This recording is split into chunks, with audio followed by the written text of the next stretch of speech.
Imagine standing on the deck of a wooden transport ship as the last light fades over the eastern Mediterranean.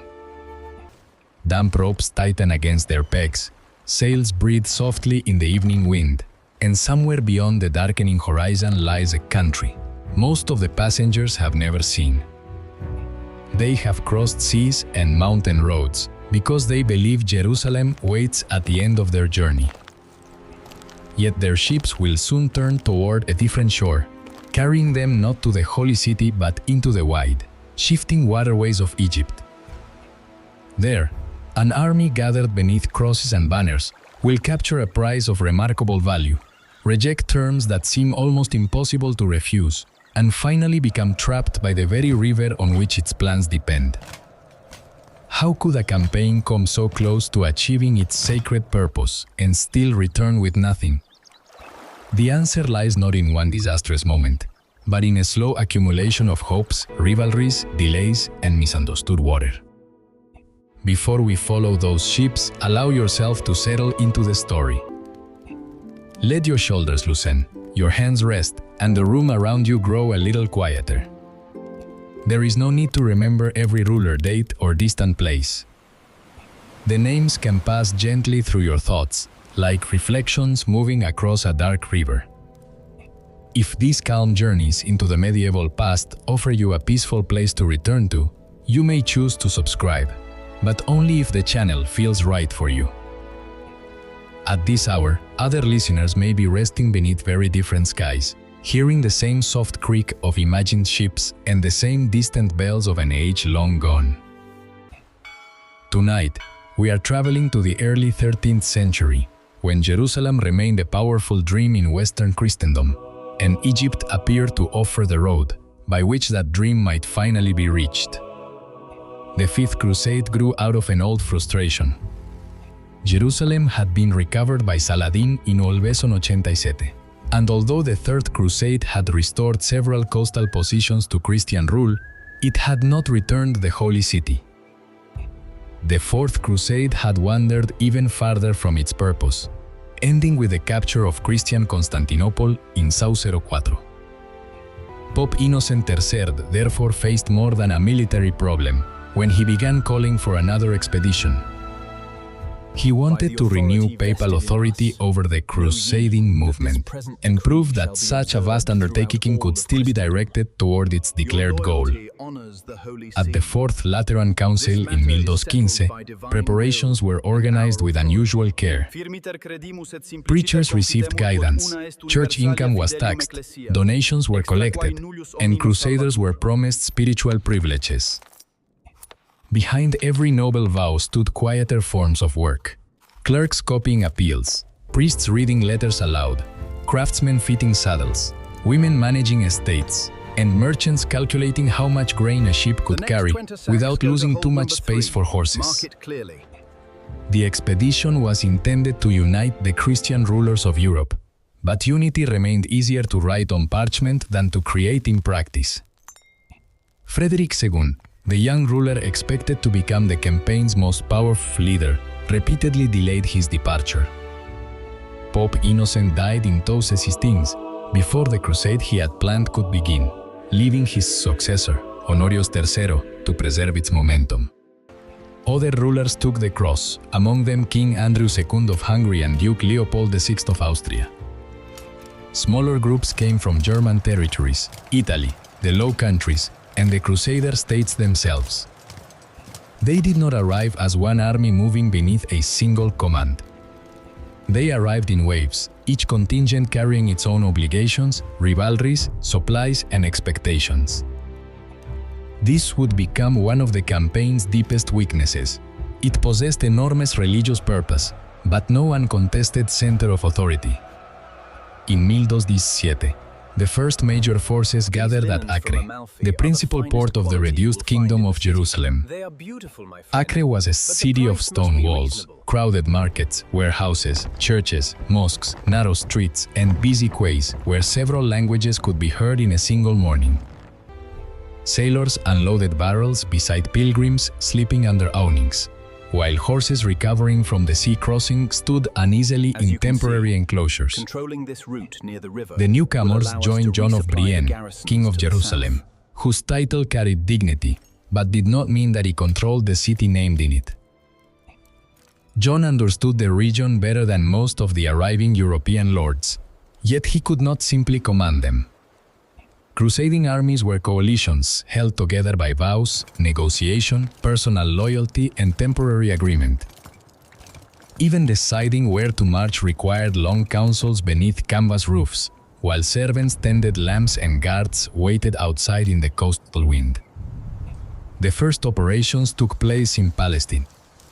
Crusader forces moved through Galilee and threatened Ayyubid positions, but they achieved little of lasting value.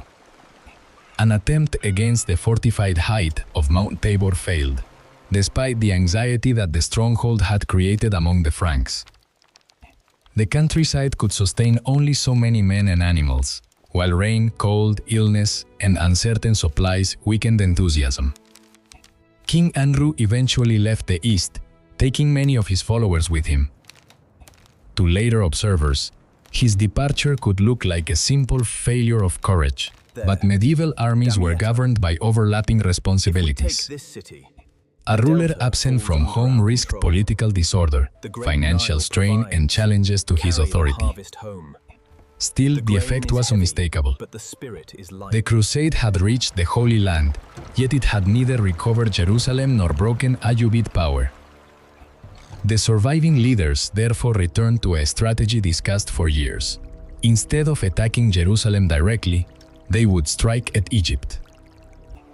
This choice may seem like a strange departure from their spiritual objective, but Egypt was the wealthiest center of Ayyubid power. Its fields supplied by the Nile produced grain, its ports connected the Mediterranean to inland markets, and its revenues helped sustain armies across the region. If the Crusaders could seize a major Egyptian city, they might exchange it for Jerusalem. If they conquered more, they might deprive the Ayyubids of the resources needed to defend their Syrian territories. On maps drawn far away, the logic appeared clean. Egypt was the foundation, Jerusalem the prize, and Damietta the doorway between them. Yet a map could not show how river channels shifted, how summer heat exhausted armored men, or how the annual Nile flood could transform firm ground into an obstacle almost overnight. In the spring of 1018, Crusader ships began moving southwest from Acre. Their immediate target was Damietta, a fortified port near one of the Nile's Mediterranean mouths. To merchants, it was a place of warehouses, scales, fishing boats, woven cloth, and sacks of grain. To the Crusaders, it was the key to Egypt. To the Ayyubid rulers, it was a shield guarding the approaches toward the interior. As the fleet drew near in May, those aboard could see flat land extending beyond the water, interrupted by palms, towers, embankments, and the pale walls of the city.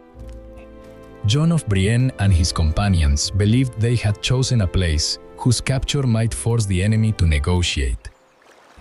They were correct about Damietta's value, but they had not yet understood the price of remaining beside it. The Crusaders established their camp on the western bank of the Nile, opposite the city.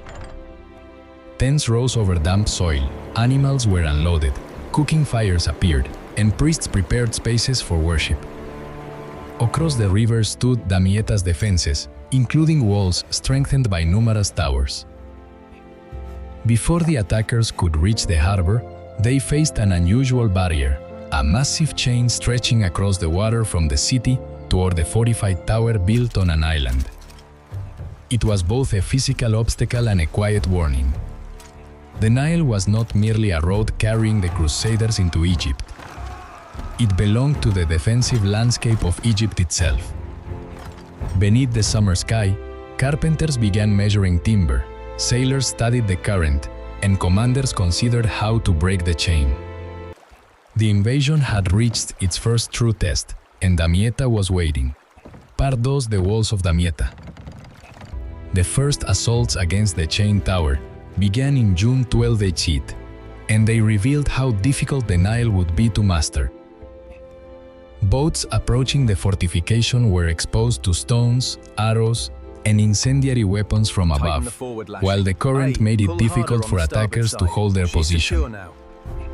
The tower stood on an island, separated from the Crusader camp by water and protected by the great iron chain that barred the river.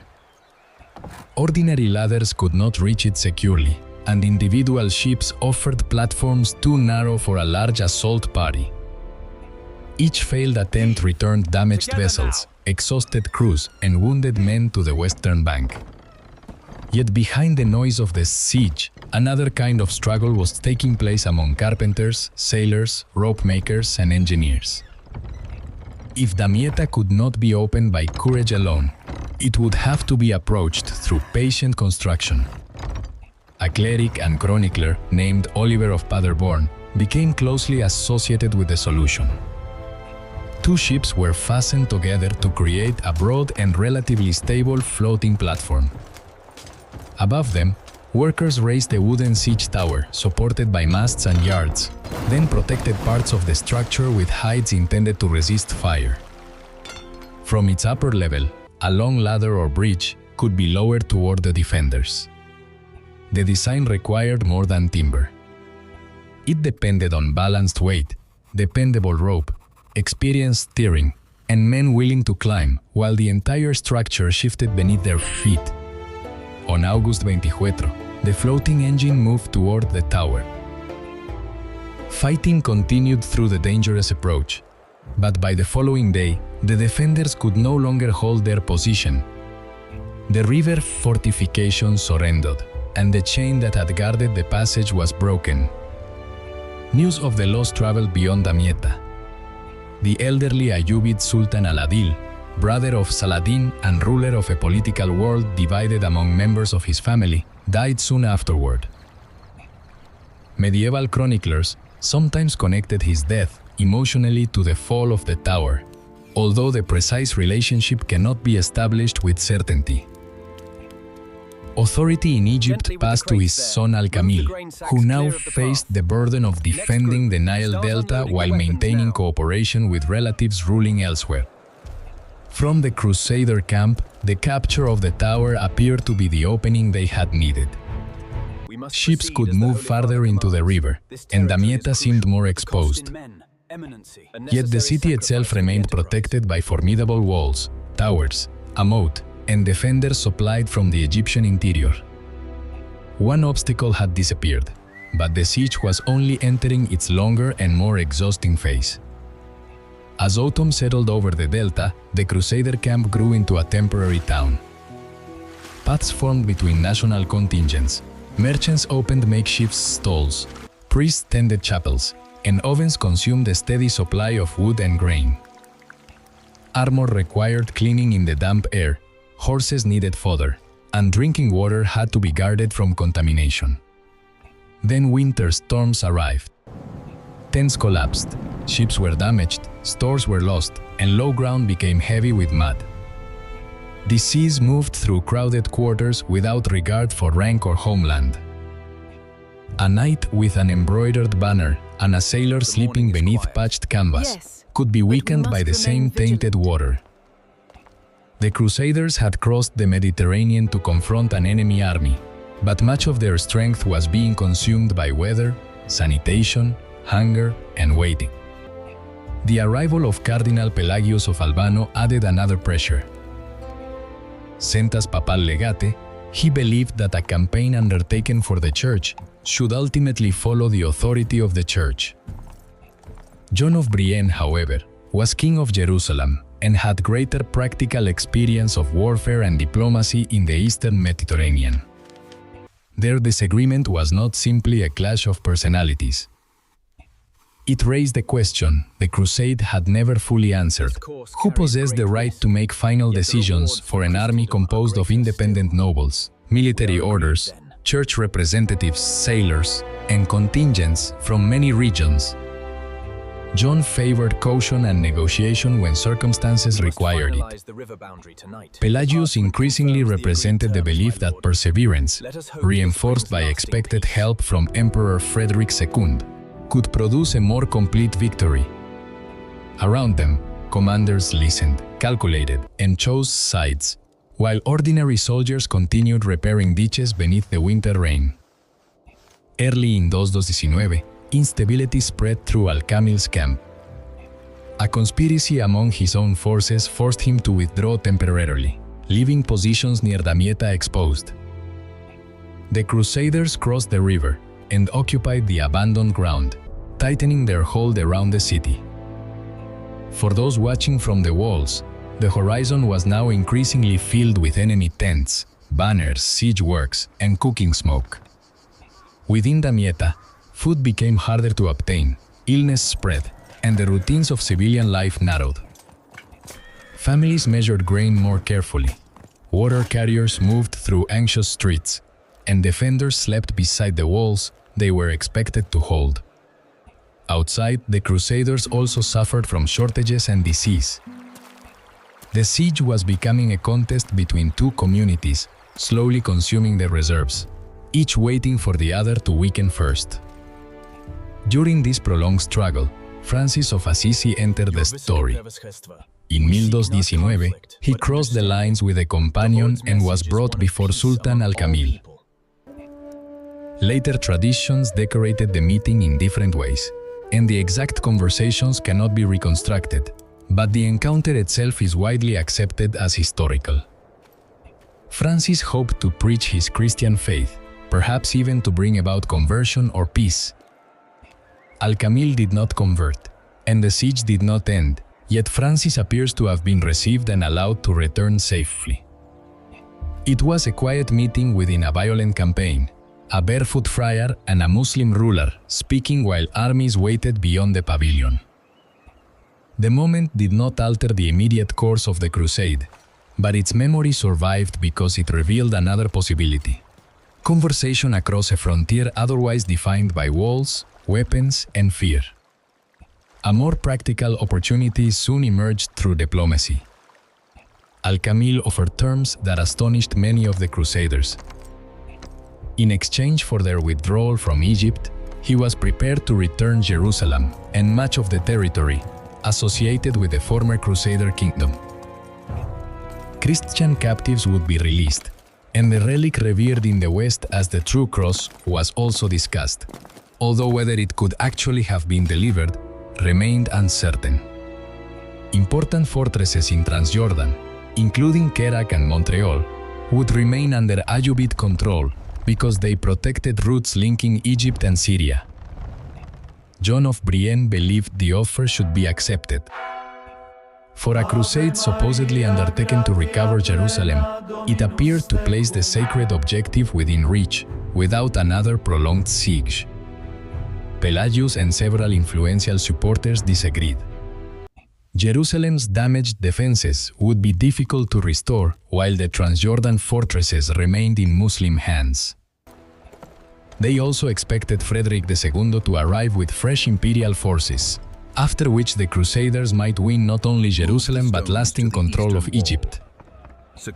The military orders worried about whether the offered territory could be defended. Italian maritime interests saw value in Damietta itself, whose port promised commercial advantages as well as strategic power. Religious purpose, military caution, political rivalry, and economic ambition became impossible to separate. The offer was rejected and the siege continued. For the people inside Damietta, the decision meant that the tightening blockade would not be lifted. By the autumn of 1219, the city's lamps were burning in houses where food was nearly gone, while beyond the walls, the Crusaders prepared to claim the victory they had awaited for almost 18 months. They could not yet see that capturing Damietta would be far easier than deciding what to do with it. Part 3: Victory and the Fatal Delay. By the beginning of November 1219, Damietta had endured almost 18 months of siege. From the Crusader camp, its walls still appeared formidable, rising above the flat delta beneath towers darkened by smoke and weather. Inside, however, the city had been hollowed out by hunger and disease. Many defenders were too weak to stand at their posts, while entire households had fallen silent. Contemporary Christian writers described streets filled with the dead and houses in which scarcely anyone remained alive. Their accounts may contain exaggeration, as siege narratives often did, but there is little doubt that the suffering was severe. The city had not been defeated by one dramatic breach. It had been worn down slowly by blockade, sickness, isolation, and the steady disappearance of food. On the night of November 4, Crusader scouts discovered that part of the wall was only lightly guarded. Ladders were raised in the darkness, men climbed cautiously, and an entrance was secured before the exhausted defenders could organize an effective response. The following day, the Crusaders occupied Damietta. What they found was not the prosperous prize they had imagined from across the river. The markets were empty, the streets carried the smell of decay, and survivors emerged thin and frightened from damaged houses. Churches were established in buildings that had served the Muslim population. Banners were raised, and commanders began dividing property and responsibility. After so many months of hardship, victory had finally arrived, but it felt quieter and more unsettling than the Crusaders' sermons had promised. Damietta was nevertheless an extraordinary strategic prize. Its harbor offered access to Mediterranean shipping, its position opened the Nile Delta, and its possession gave the Crusaders powerful leverage over al-Kamil. News of the capture traveled westward, where it was celebrated as evidence that the crusading movement had recovered from earlier failures. Donations, recruits, and promises of support gained new urgency. The city appeared to be the first step towards something larger. Perhaps the conquest of Egypt, perhaps the recovery of Jerusalem, perhaps even the permanent transformation of power in the Eastern Mediterranean. Yet every possibility depended on the Crusaders agreeing about their next move, and victory only made their disagreements more visible. John of Brienne claimed authority over Damietta as king of Jerusalem. If Egypt was being conquered to restore his kingdom, then the captured city should naturally fall under his rule. Cardinal Pelagius saw the matter differently. As papal legate, he treated the expedition as an army of the Church and insisted that final authority belonged to the crusading cause represented by Rome. The Italian maritime cities pursued their own privileges, seeking warehouses, quarters, churches, and commercial advantages. The military orders considered the long-term defense of the region, while individual nobles expected rewards proportionate to their service. Streets, houses, mills, and storehouses became objects of negotiation. The struggle was no longer simply about how to defeat al-Kamil. It was about who would govern the victory. Behind these disputes stood the absent figure of Frederick II. For years, the emperor had promised to join the crusade. His arrival was expected to bring soldiers, money, ships, and the kind of political authority that might unite the competing factions. Each delay encouraged the leaders at Damietta to postpone a final decision. Advancing without him seemed dangerous, but accepting al-Kamil's terms before his arrival might surrender the opportunity for a greater conquest. Messengers crossed the Mediterranean carrying assurances, explanations, and revised dates. Seasons passed while men in the captured city watched the river and listened for news of imperial sails. Frederick's forces always seemed close enough to influence a strategy, yet never close enough to lead the campaign.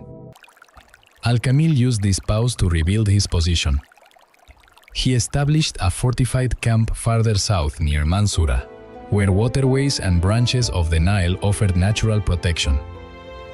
He maintained communication with his brothers, gathered troops, and watched the Crusaders consume time inside Damietta. The Sultan understood that the invaders' greatest strength was also a source of weakness. Their army could be reinforced by sea, but it depended on distant ports, changing European commitments, and leaders whose objectives did not completely align. He therefore continued negotiating while preparing for war. Further peace proposals reportedly offered Jerusalem and additional concessions in return for the evacuation of Egypt. But the central disagreement remained unchanged. John of Brienne favored a settlement. Pelagius believed that retaining Damietta and pressing deeper into Egypt could produce a more decisive result.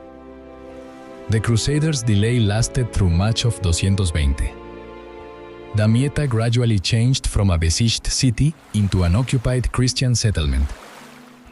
Buildings were repaired, churches consecrated, markets reopened, and ships arrived with pilgrims, merchants, and supplies.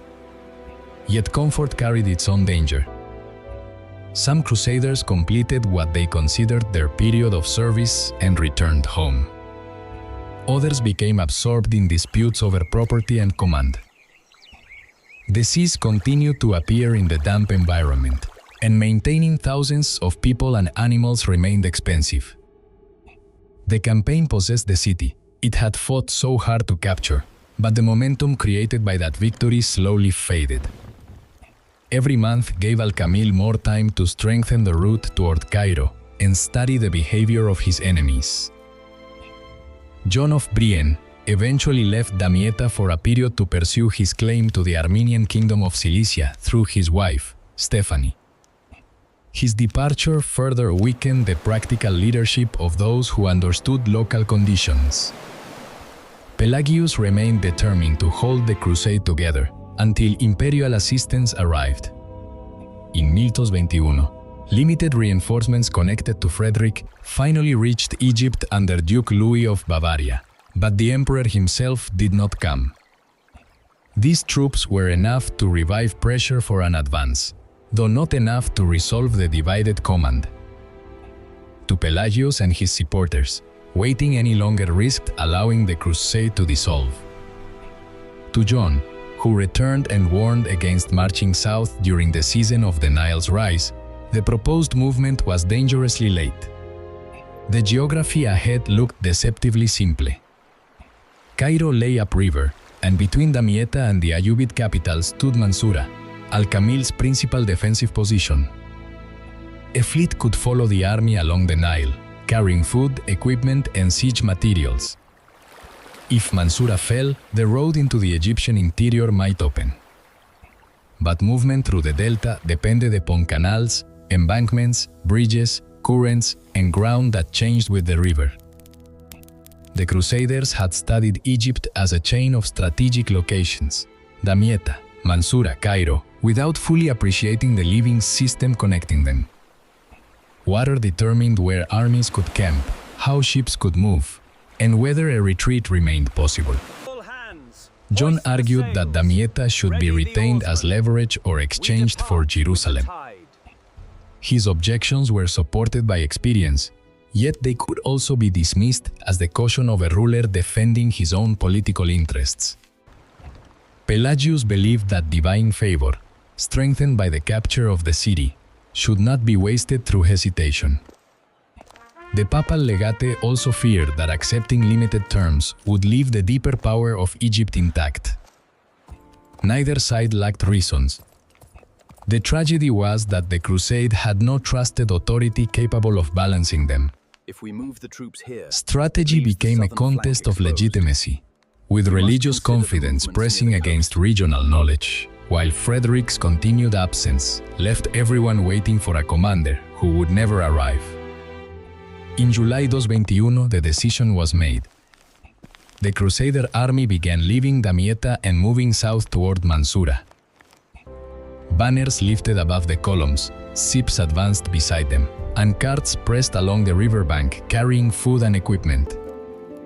Behind them, a garrison remained in the city that had cost so many lives to capture. Ahead, al-Kamil's forces withdrew carefully, avoiding the decisive battle the Crusaders hoped to force. The march initially seemed controlled, and the open landscape offered few signs of the trap forming around them. But the season of the Nile flood had begun. Water was rising through canals and channels, and the Egyptians understood exactly which embankments could be opened. The Crusaders had finally chosen action after months of delay, only to advance at the moment when the land itself was preparing to close behind them. Par 4 trapped by the Nile. As the Crusaders moved south, the distance between their army and Damietta lengthened day by day. The Nile remained beside them, carrying transport ships and reflecting the pale summer sky, but the river was no longer simply supporting the advance.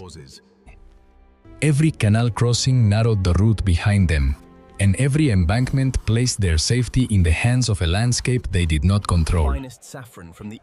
By late July, the army had reached the waterways opposite Mansurah, where al-Kamil's fortified camp guarded the approach toward Cairo. The Crusaders expected that pressure might force the Sultan into battle or compel him to abandon his position. Instead, the Ayyubids waited. Their reinforcements gathered across the channels, while mounted troops watched the roads and Egyptian vessels searched for ways to interrupt the connection with Damietta. The invaders had marched forward, hoping to create a decisive moment, but they now stood in a place where waiting favored their enemy. The Crusader camp was established on low ground between the river and a smaller canal. From a distance, the position may have appeared defensible, with water protecting several approaches and ships nearby to carry provisions. In practice, it was dangerously confined. The army had not brought enough food for a long operation, and its supply lines stretched northward through territory shaped by canals, villages, and changing currents. John of Brienne again urged caution, as did leaders of the military orders who understood that fresh Ayyubid forces were arriving from Syria. Yet withdrawal remained difficult to accept. After years of preaching, fundraising, travel, siege, and disagreement, turning back without confronting Mansurah could be interpreted as another failure of nerve. Men who had already survived siege and hunger at Damietta were asked to believe that Cairo, and perhaps Jerusalem beyond it, remained within reach. Al-Kamil did not need to attack the Crusaders in a reckless frontal assault. His knowledge of the delta allowed him to use movement, water, and time as weapons. Egyptian ships entered connecting waterways and threatened the vessels carrying supplies from Damietta. Mounted forces appeared behind the Crusader position, making the northern road increasingly unsafe. Each intercepted boat meant fewer sacks of grain, fewer containers of clean water, and less fodder for already weakened by the heat. The Crusaders could see Mansurah across the water, but could not easily reach it, while al-Kamil's army could receive support through routes familiar to local pilots and soldiers. The campaign that had been designed around control of the Nile was slowly losing that control. Even before the floodwaters rose around the camp, the army had begun to feel like an island. By late August, Pelagius and the commanders finally recognized that remaining in place would lead to ruin. Orders were given for a retreat toward Damietta under cover of darkness. Fires and unnecessary equipment were left behind, while soldiers prepared to move along roads that had seemed secure only weeks earlier. Yet secrecy was difficult to preserve in so large a force. Armor shifted, animals resisted their handlers, wheels sank into soft ground, and thousands of feet disturbed the night. Egyptian scouts detected the movement, and Ayyubid troops closed upon the route. In the confusion, supplies that could not be carried were abandoned or destroyed. Some Crusaders reportedly drank stores of wine, rather than leave them for the enemy, adding disorder to an army already struggling to maintain formation. The careful advance upriver had become a crowded attempt to escape. Then the water began to deceive the campaign. At the season when the Nile was near its height, the Egyptians opened sluices and cut embankments, allowing the river to spread across the low-lying land around the retreating army. Paths disappeared beneath muddy water. Horses lost their footing, carts became trapped, and armored men struggled through fields that had turned into shallow lakes. The Crusaders could neither form effectively for battle nor move their supplies with speed. Behind them stood the fortified region around Mansurah. Ahead of them, Ayyubid forces blocked the route toward Damietta. Egyptian boats controlled the channels, while hunger and exhaustion weakened resistance. There was no single heroic confrontation that determined the outcome. The defeat arrived through wet clothing, empty food bags, frightened animals, broken formations, and the gradual realization that no open road remained. On August 28, Pelagius sent representatives to al-Kamil and requested terms. The Crusaders still possessed one important bargaining piece. Damietta remained in Christian hands and was defended by a substantial garrison. Al-Kamil therefore offered a settlement, rather than attempting to destroy the trapped army at greater cost. The Crusaders would evacuate Damietta, return their Egyptian prisoners, and leave the country. In exchange, their surrounded forces would receive safe passage, Muslim-held Christian captives would be released, and an 8-year truce would follow. The return of the True Cross was again discussed, but the relic could not be produced. John of Brienne and Pelagius were held as guarantees while the agreement was carried out. The same city once imagined as the gateway to Cairo and the bargaining key for Jerusalem would now be surrendered merely to save the army. When news of the agreement reached Damietta, it was received with anger and disbelief. Those inside the city still possessed walls, ships, stores, and weapons. From their perspective, they had not been defeated, and some initially resisted the command to abandon place purchase through 18 months of suffering. But the main Crusader army remained trapped, and refusing the treaty could condemn thousands of companions outside the city. Negotiation and pressure eventually overcame resistance. On September 8, 2021, the Crusaders evacuated Damietta, carrying what they could aboard their ships. Al-Kamil entered the recovered city, and Christian banners were lowered from walls, where they had flown for less than 2 years. The vessels that had once approached Egypt with timber, horses, pilgrims, and siege equipment now turned back toward Acre. Behind them, the Nile continued moving through the delta, as though the entire campaign had been only a brief disturbance along its banks. The failure produced many explanations. Pelagius was blamed for rejecting experienced advice and advancing during the flood season. John of Brienne was criticized by others for allowing political interest to shape his judgment. Frederick II's repeated delays had encouraged the Crusaders to postpone action and then advance with only partial imperial support. The military orders, Italian merchants, papal officials, and secular nobles had never shared a single vision of victory. Yet the defeat cannot be reduced to one individual. The campaign was weakened by divided authority, uncertain logistics, exaggerated expectations, and a strategy that treated Egypt as a collection of cities, rather than a connected human and environmental system. The Crusaders understood the value of Damietta, but not the conditions required to convert its possession into lasting power. The most painful irony remained the rejected peace offers. Jerusalem, the spiritual objective used to summon the expedition, had apparently been placed within reach through negotiation. The terms were imperfect, and holding the city without key Transjordan fortresses would have been difficult. But the Crusaders had rejected a tangible recovery in hope of a greater triumph. 11 years later, Frederick II would obtain Jerusalem through diplomacy during the Sixth Crusade, largely by negotiating with the Sultan al-Kamil. That later agreement would be temporary and controversial, yet it revealed how much might sometimes be accomplished without conquering Egypt. The Fifth Crusade had captured a major city, endured enormous hardship, and mobilized people across Europe, only to finish where it began, with Jerusalem still beyond Christian control and Damietta once again in Ayyubid hands. Perhaps this is why the Fifth Crusade is best remembered, not as a simple story of courage defeated by force, but as a study in how great ambitions can dissolve through smaller failures of coordination. A postponed departure, a disputed command, a rejected offer, an incomplete supply line, and a misunderstood season gradually combined into catastrophe. Sailors, carpenters, soldiers, priests, merchants, and civilians all carried the consequences of decisions made in distant councils and crowded command tents. As the last Crusader ships faded into the Mediterranean haze, the fields around Mansurah slowly emerged again from the floodwater.